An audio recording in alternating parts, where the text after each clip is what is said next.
નર્મદા જિલ્લા traffic police દ્વારા રાજપીપળાના વિવિધ વિસ્તારોમાં હેલ્મેટ ટ્રાફિક ડ્રાઈવ અંતર્ગત વાહન ચેકિંગ હાથ ધરવામાં આવ્યું છે।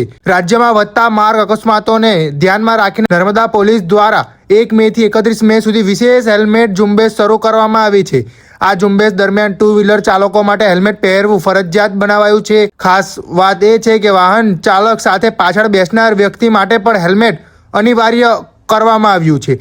મળતી માહિતી મુજબ રાજ્યમાં થતા માર્ગ અકસ્માતોમાં 2 વ્હીલર ચાલકોના મોતનું પ્રમાણ વધ્યું છે, જેમાં માથાની ગંભીર ઇજાઓ મુખ્ય કારણ બને છે। આને ધ્યાનમાં રાખીને પોલીસ વિભાગ દ્વારા અભિયાન શરૂ કરવામાં આવ્યું છે। આજે નર્મદા જિલ્લા પોલીસ વડાના માર્ગદર્શન હેઠળ ટ્રાફિક શાખાના પીએસઆઈ SS મિશ્રા અને તેમની ટીમ દ્વારા SP કચેરી તેમજ જિલ્લા કલેક્ટર કચેરી બહાર કડક વાહન ચેકિંગ હાથ ધરાયું હતું। આ દરમિયાન હેલ્મેટ વગર વાહન ચલાવતા ચાલકો સામે દંડની કાર્યવાહી કરવામાં આવી હતી। સાથે જ 4 વ્હીલ વાહનોમાં કાળી ફિલ્મ લગાવનાર વાહન ચાલકો સામે પણ કાર્યવાહી કરી ફિલ્મ દૂર કરવામાં આવી હતી। પોલીસ દ્વારા લોકોને ટ્રાફિકનો નિયમ પાલન કરવા અપીલ કરવામાં આવી છે, જેથી માર્ગ અકસ્માતોમાં ઘટાડો લાવી શકાય।